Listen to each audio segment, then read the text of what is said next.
지난주에는 이제 이스라엘 백성들이 광야로 나아가기 위해서 이제 인구 조사, 이제 인구 조사를 통해서 싸울 수 있는 장정과 또 젊은 20세 이상의 잔정들과 또 그 많은 그 인원들을 어떻게 끌어가야 될지에 대한 뭐 그런 이야기를 제가 드렸던 걸로 알고 있습니다. 그래서 그와 이제 또 연장선으로 오늘은 시내 광야에서 이스라엘 백성이 이제 백성들은 하나님의 말씀대로 이렇게 전열을 정비했어요. 그러니까 진영을 정비를 했어요. 그러고 나서 광야를 나아갈 준비를 행진할 준비를 했다라는 거죠. 그런데 여러분, 이런 준비하는 가운데 속에서 우리가 중요한 게 있어요. 뭐냐면 이 광야길에서 무엇보다 필요한 것은 여러분, 그러한 장정들과 또 많은 뭐 식기 재료들 뭐 이런 것들이 많이 필요하겠지. 먹고 살아야 되니까 그런 것들도 필요하지만 가장 필요한 것은 뭐냐면 하나님의 복입니다.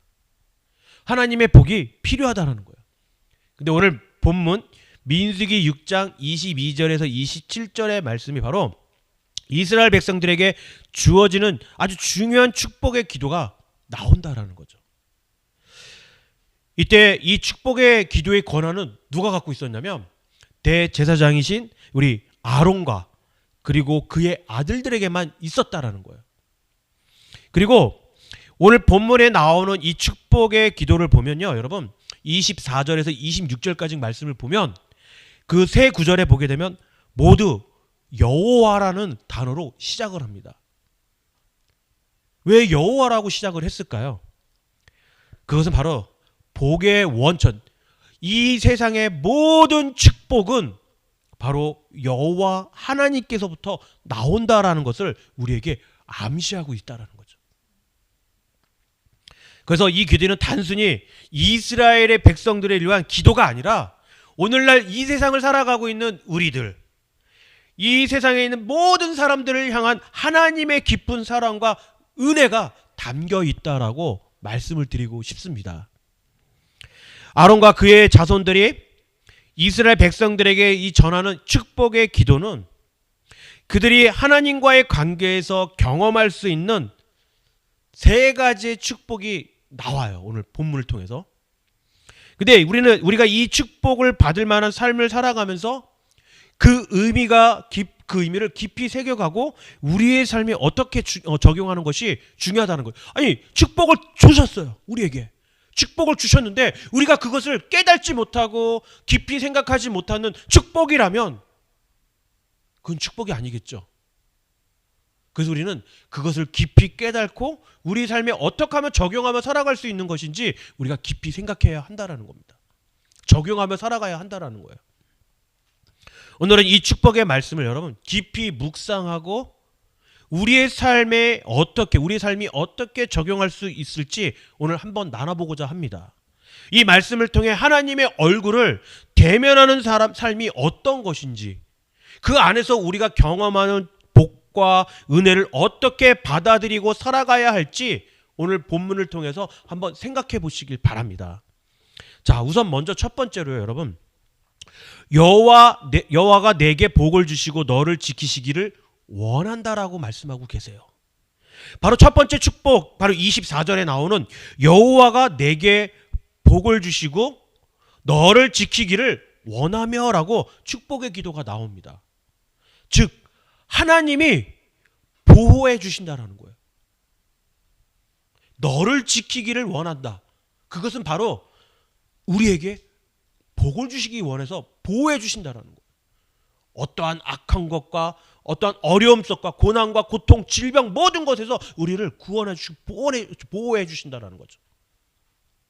이거야말로 어떤 축복입니까? 가장 중요한 축복 아니겠어요? 하나님이 주시는 축복은 여러분 단순히 어떤 물질적인 것만으로 의미하진 않아요. 많은 사람들이 착각합니다. 뭐에 대해서 착각합니까? 나에게 축복을 허락해 주신 것 중에 물질만이 나에게 축복이라고 생각하는 거예요. 복권을 맡겨줘서 이것도 하나님이 주신 거라고 그러고, 내가 땅을 투자했는데 땅이 올랐어, 땅값이. 그것 또한 내가 축복이라고 생각한다라는 거예요. 꼭 이렇게 물질만을 의미하지 않는다라는 것을 하나님께서 말씀하고 계신 거예요. 사람이나 돈으로 사람을 지킬 수가 없습니다, 여러분. 사람의 말로 자기 자신을 지킬 수 있을까요? 아니, 세상의 돈으로 내 자신을 지킬 수 있을까요? 그러지 못한다라는 거예요. 여기서 하나님이 주시는 복은 뭐냐면 바로 사탄의 유혹에 빠지지 않게 이겨나갈 수 있는 힘, 내 주변에 있는 대적들을 이겨나갈 수 있는 힘, 가난을 물리칠 수 있는 힘, 그리고 재난을 이길 수 있는 힘, 질병을 물리치고 질병이 없어지는 그러한 축복 또한 말씀을 하고 있다라는 겁니다. 하나님의 관계에서 흘러나오는 모든 선물을 포함하고 있다라는 거죠. 아까 말씀드렸던 사탄, 대적, 가난, 그리고 재앙, 질병, 이런 것 또한 마찬가지로 하나님의 어떤 관계 속에서 나오는 거예요. 근데 그 관계 속에서 나오는 것을 이겨나가게 해주시는 것이 바로 축복이고 우리의 선물이라는 겁니다. 하나님은 우리를 지키시고 우리가 어려움 속에서도 흔들리지 않도록 붙들어 주십니다. 이것이 바로 하나님이 주시는 복이에요. 복. 이게 바로 하나님이 주신 복입니다. 하나님이 주신 복은 우리의 삶의 모든 영역에 영향을 미치고 있다라는 거예요. 하나님은 우리가 하나님을 신뢰하고 의지할 때 우리의 필요를 채워주시고 우리가 살아가는 동안에 필요한 지혜와 능력을 공급해 주신다라는 거예요. 그리고 이 복은 단지 우리의 물질적인 풍요를 넘어서 하나님의 관계 속에서 경험하는 어떤 내적 평안함과 기쁨을 포함하고 있다는 거예요. 내가 암만 부자라고 해서 여러분 내 마음이 평안을 얻을 수는 없어요. 내가 암만 건강하다 할지라도 내 마음의 평안을 얻을 수가 없습니다. 하지만 이러한 것들이 나를 행복하지 못하게, 나를 평안의 어떤 그 축복의 어느 한 테두리 안에 있다고는 하지만 나에게 평안이 없다면 그것은 축복이 아닐 수 있다는 거죠. 복을 받는다라는 것은 하나님께서 우리에게 긍휼을 베푸시고 우리의 삶을 선하게 인도하신다라는 의미입니다. 우리는 삶의 어려움과 역경 속에서 때때로는 여러분 낙심할 때가 있습니다. 하지만 하나님의 복은 우리가 아무리 힘들어도 하나님 안에서 희망을 잃지 않도록 도와준다라는 거예요. 저도 그런 경험이 있어요, 여러분. 참 실망스러워요. 참 어려워요. 정말 그런 마음이 있는데 그런데 다시 힘을 내요. 왜 힘을 낼까요? 바로 방금 말씀드렸던 하나님의 복을 알고 있기에, 하나님의 복을 경험하고 있기에 아무리 힘들어도 하나님의 그 안에서 희망을 잃지 않고 나아갈 수 있는 것입니다. 우리는 그러한 삶을 살아가야 되는 거예요. 하나님이 우리를 지키시고 우리에게 필요한 것을 채워주심을 깨닫고 살아가야 한다라는 겁니다.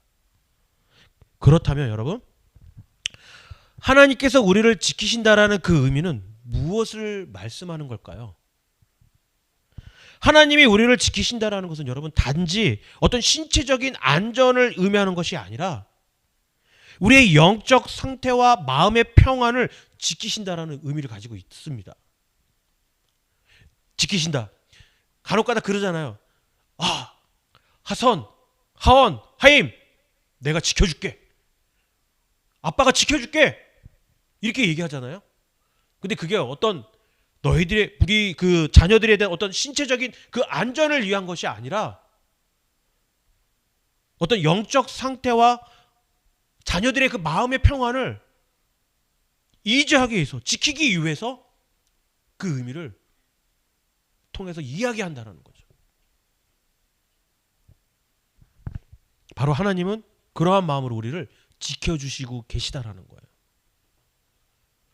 우리는 수많은 어려움과 위험 속에서 살아가지만 하나님은 항상 우리를 보호해 주시고 또 우리의 영혼을 지켜주십니다. 하나님이 지키신다는 것은 그분의 지속적인 돌봄과 보살핌이 우리에게 늘 미친다라는 거예요. 그래서 오늘 본문 24절의 말씀처럼 여호와가 내게 복을 주시고 너를 지키기를 원한다라고 말씀하시며 축복을 우리에게 내려주시는 겁니다. 아멘. 자, 두 번째는요, 여러분.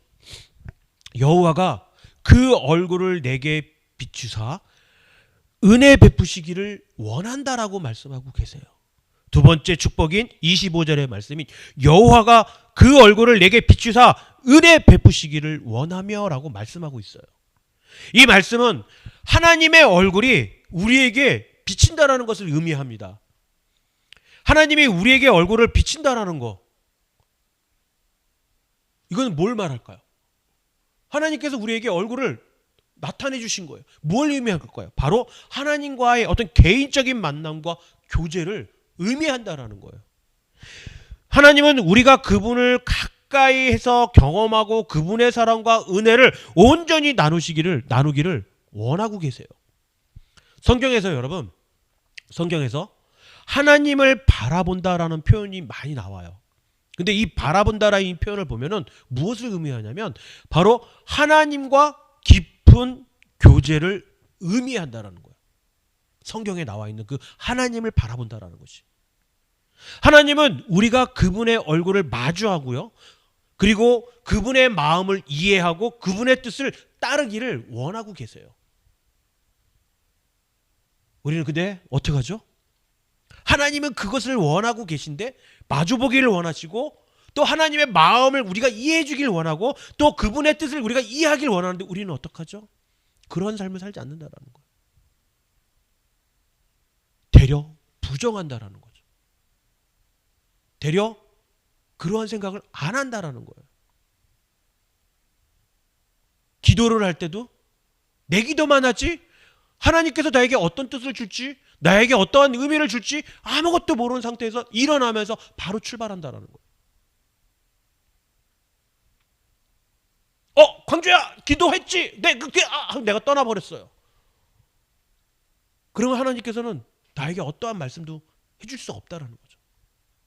그런데 우리 하나님은 끝까지 우리를 붙들어 주시고 우리와 함께 얼굴을 마주하기를 원하시고 또 하나님의 마음을 이해하기를 원하고 또 하나님의 뜻을 따르며 살아가기를 원하고 계시다는 것을 잊지 마시길 바라요. 이는 단순히 어떤 외적 축복을 받는 것을 넘어서 하나님과의 관계 속에서 깊은 영적인 성장을 이루어가는 과정이라는 겁니다. 여러분, 세상의 기쁨은요 잠시예요. 그렇잖아요. 많은 것들 경험하잖아요. 뭘 사주거나 뭘 이렇게 같이 뭘까 받으면 어떤 마음이에요? 아 좋아! 그러고 나서 한순간에 잊어먹죠. 그 다음날 되면 잊어먹죠. 좋은 선물을 받든지 좋은 것을 우리에게 무엇을 받았을 때 그때 순간은 좋지만 그 이후에는 우리가 안 좋잖아요. 그런데 하나님의 선물은 그렇지 않다라는 거예요. 하나님의 축복은 그렇지 않다라는 거예요. 하나님의 축복은 오늘이나 내일이나 저 멀리 있대도 같은 마음을 우리에게 허락하신다라는 거죠. 또한 하나님의 얼굴을 마주한다라는 것은 우리가 하나님의 성품을 이해하고 그분의 사랑을 경험하는 것입니다. 여러분, 하나님의 얼굴을 마주한다라는 것은요 아무나 할 수 있는 게 아니에요. 하나님의 성품을 닮아간 자만이 바로 하나님의 그 얼굴을 마주할 수 있는 것입니다. 또 그분의 사랑을 경험한 자만이 바로 하나님의 얼굴을 마주할 수 있다는 거예요. 하나님의 얼굴의 비추심은 우리가 그분의 은혜와 사랑을 충분히 느끼고 그것을 통해 우리의 삶이 변화되는 순간을 말하는 거예요. 우리가 하나님을 깊이 이해하고 또 그분의 사랑을 경험할 때 우리의 삶은요 어떻게 될까요? 변화되기 시작한다라는 거예요. 왜 나는 변화되지가 않지? 목사님, 나 기도 열심히 해요. 11조 많이 해요. 나 헌금 많이 해요. 그리고 하나님이 하지 말라는 거 하지 않고 있어요. 그런데 왜 나는 변화되지 않죠? 그것은 바로 다른 것이 아니라 하나님의 깊은 그 마음을 이해하지 못하고 또 하나님의 그 깊은 사랑을 경험하지 못한 그러한 삶일 땐 변화되기가 힘들다는 거예요. 우리가 그러한 삶을 살아갈 때 우리의 삶이 변화될 수 있다라는 겁니다. 이것이 바로 여러분 다른 것이 아니에요. 바로 하나님의 은혜입니다. 은혜가 아니고서는 있을 수 없는 일입니다. 은혜가 아니고는 이 모든 것들을 경험할 수 없는 거예요. 하나님의 은혜는 우리가 마땅히 받아야 할 형벌이나 고난 대신에 주어진 하나님의 선물입니다. 아멘. 하나님의 얼굴이 우리에게 비추어지면요, 우리는 그 경험을 이제 은혜를 경험하기 시작한다라는 거예요. 하나님은 우리가 죄인임에도 불구하고 수많은 죄를 지는 이 죄인들을 불구하고 우리를 사랑하시고 우리에게 은혜를 베푸십니다. 이 은혜는 우리의 삶을 근본적으로 변화시키며 우리가 하나님의 관계에서 새로운 시작을 할 수 있도록 함께 해 주신다는 거예요. 그리고 하나님의 은혜는 우리의 연약함을 알고 계시면서도 우리를 품으시는 그 하나님의 사랑의 표현이에요. 표현. 여러분, 어렵습니까? 지금 세상 살아가는데 너무 힘들어요? 그렇다면 여러분, 하나님의 그 은혜를 깨달으며 살아가는, 하나님의 그 사랑의 표현을 받으며 나아가는 여러분이 되시길 바랍니다.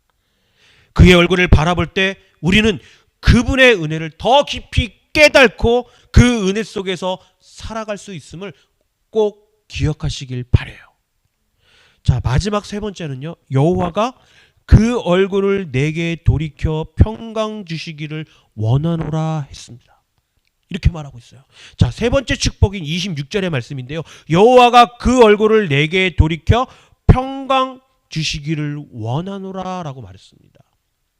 이 축복은요, 여러분, 이 축복은 우리가 하나님의 평강을 경험하기를 바라는 기도입니다.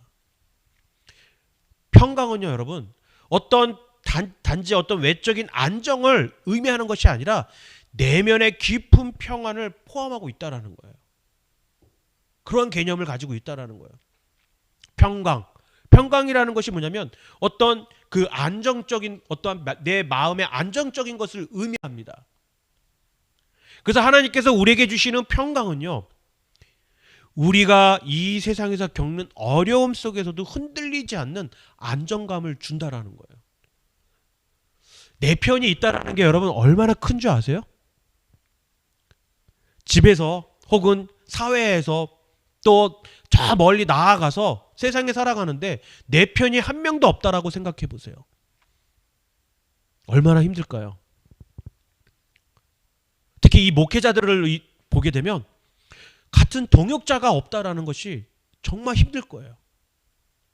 같이 협력하고 같이 함께하며 나아가는, 그래야 할 때 암만 힘들어도, 암만 어려운 그런 환경 속에서 목회를 한다 할지라도 동역자가 있다라는 것이 힘이 될 때가 있다라는 거예요. 그런 것처럼 우리 또한 마찬가지로 우리의 삶 속에서 나의 편이 있다라는 것이 얼마나 힘이 나는지 모른다라는 거예요. 그러한 그 평강, 하나님이 주신 그 평강이 바로 그러한 평강이라는 거예요. 전혀 어떤 어려움 속에서도 흔들리지 않는 안정감을 주는 것이 바로 하나님의 그 평강이라는 겁니다. 간혹 가다가 이게 목회를 하다 보면요, 여러분, 어려운 가운데 속에 있는 성도들 중에 전혀 흔들림이 없이 하나님의 그 믿음을 믿고 따라가는 그런 성도들을 간혹 가다가 보게 돼요. 근데 그분들을 보면은 야, 정말 대단하다 이런 생각도 들면서 한편으로는 어떤 생각이 드냐면 너무너무 부러운 거예요. 아니, 저렇게 힘든데, 아니, 저렇게 어렵게 살아가고 있는데 근데 어떻게 하나님을 저렇게 믿고 따라갈 수 있지? 더 의지할 수 있지? 어떻게 하면 그럴 수가 있는 것이지? 부러워요. 저 또한 마찬가지로 어렵고 힘들 때 많이 흔들려요. 근데 흔들리는데도 하나님을 의지하기보다는 좀 나의 생각으로 뭔가를 해보려고 하는 그러한 생각들이 조금 있었어요. 그런데 아까 지금 방금 말씀드렸던 이러한 분들, 하나님을 의지하고 나아가는 그러한 분들을 보면 참 부럽다라는 생각이 너무 드는 거예요. 정말 하나님을 전적으로 의지하고 그 모든 길을, 힘든 길을 이겨나가는 것을 볼 때 너무 부러운 거예요. 바로 이것이 여러분, 하나님이 주시는 평강은 세상에서 줄 수 없는 평강이라는 거예요. 우리가 이 세상에 살아가면서 수많은 갈등과 시련을 겪지만 하나님은 그 모든 가운데 속에서 우리에게 참된 평안을 주십니다. 이 평강은 우리의 마음을 안정시켜 주시고 우리가 그 어떤 상황 속에서도 하나님 안에서 평안함을 느낄 수 있게 만든다라는 거죠. 또한 하나님이 주시는 이 평강은 여러분, 우리의 삶의 깊은 안식과 기쁨 또한 가져다 둔다라는 거예요. 세상이 주는 것은 아까 말씀드렸던 것처럼 주신 것은 잠시의 어떤 평안이에요. 하지만 하나님이 주신 평강은 영원히 흔들리지 않는 그러한 평강이라는 겁니다. 우리가 하나님 관계 속에서 이 평강을 경험할 때 우리는 그 어떤 어려움 속에서도 여러분 희망을 잃지 않고 살아갈 수 있다라는 거죠. 그리고 이렇게 살아갈 때 하나님의 평강은 우리의 삶의 다양한 열매를 맺게 하시는데요. 이 평강의 열매를 통해 우리 삶 속에서 다른 사람들과의 관계 속에서도 아주 큰 영향을 미치게 한다라는 거예요. 여러분, 찬양 중에 선한 영향력이라는 선한 영향이라는 그 찬양이 있잖아요. 우리는 선한 마음을 가지고 이 세상에 선한 영향력을 끼치며 살아가야 하는 거예요. 정말 그러한 삶을 살아갈 때, 우리가 이러한 삶을 살아갈 때, 이 평강의 열매를 가지고 우리가 이 세상을 살아갈 때 여러분, 세상의 주님을 믿지 않는 자들에게, 또 세상을 악하게 살아가는 사람들에게 선한 영향력을 끼치며 살아갈 수 있음을 기억하시길 바라요. 우리가 이렇게 하나님의 평강을 경험하고 그 안에서 살아갈 때 우리의 삶은 주변 사람들에게도 평안과 안식을 전해줄 수 있는 통로가 될 수 있음을 기억하시길 바랍니다. 교회에서 보면, 또 세상에 나아가보면 그런 분들이 있잖아요. 또 전혀 흔들림 없이 이분들하고 같이 이야기만 해도 마음이 평안을 주는 그런 분들이 있어요. 그렇죠? 그런 분들을 가운데 속에서 그렇게 선한 영향력의 그 통로로 사용되고 있다라는 거겠죠. 우리 또한 그러한 삶을 살아가야 하는 것입니다. 오늘 본문인 민수기 6장 22절에서 27절에 나오는 하나님의 축복은 여러분, 단순히 이스라엘 백성에게 주어진 것이 아닙니다. 이 축복은 여러분, 오늘날 우리 각자에게 주어진 하나님의 약속이세요. 하나님은 우리에게 복을 주시며 우리가 어떤 상황에 처해 있든지 지켜주신다라는 거죠. 우리 반주 나와주세요. 하나님은 우리에게 여러분 은혜를 베푸시며 또 우리가 그분의 얼굴을 바라볼 때 참된 평강을 경험하게 하십니다. 하나님의 얼굴을 바라보는 삶, 그분의 은혜와 평강을 경험하는 삶이 우리의 삶이 되기를 바랍니다. 그런데 여러분, 이런 축복을 어떻게 받을 수 있는지 아세요? 지금 제가 세 가지의 축복을 이야기했는데 이 세 가지의 축복을 받기, 이런 축복을 어떻게 하면 받을 수 있을까? 제일 중요한 부분입니다. 27절 말씀인데요, 제가 읽도록 하겠습니다. 그들은 이같이 내 이름으로 이스라엘 자손에게 축복할지니 내가 그들에게 복을 주리라. 이 27절 말씀에 우리가 기억해야 될 것은 내 이름으로, 바로 여러분 하나님의 이름으로 축복할 때 복을 주시겠다라고 말씀하신 거예요. 하나님은 이스라엘 백성들을 축복할 때 내 이름으로, 하나님의 이름으로 축복할 때 복을 주시겠다라고 우리에게 말씀하고 있는 거예요.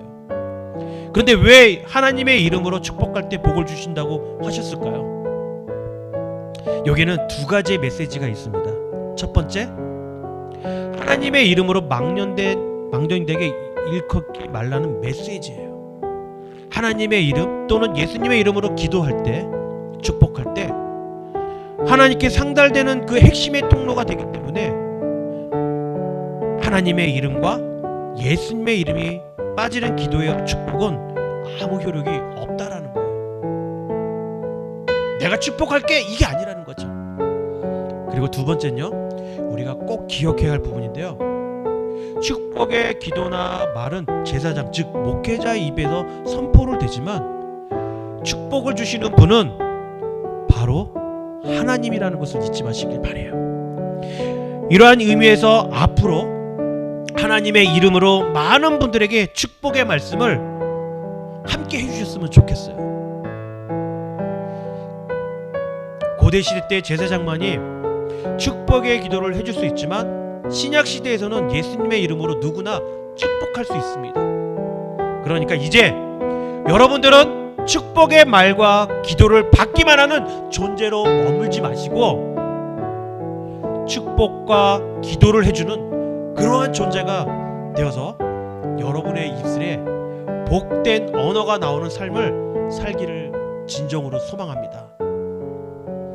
가끔 복된 언어가 아닌 남을 시기 질투로 인해서 비방하는 입술로 사용하시는 분들이 있는데, 더 이상 여러분들의 입술 때문에 누군가가 상한 마음으로 하나님을 부르짖는 일이 없도록 하셨으면 해요. 그래서 하나님의 이름으로, 예수님의 이름으로 여러분들의 축복의 말과 기도로 통해 누군가가 자기 현실을 극복하며 나아갈 수 있도록 도와주셨으면 합니다. 이렇게 축복의 말씀을 여러분의 삶에 적용하면 하나님과의 깊은 교제 속에서 그분의 복과 은혜, 평강을 누리며 살아가는 저와 여러분이 되기를 간절히 소망합니다.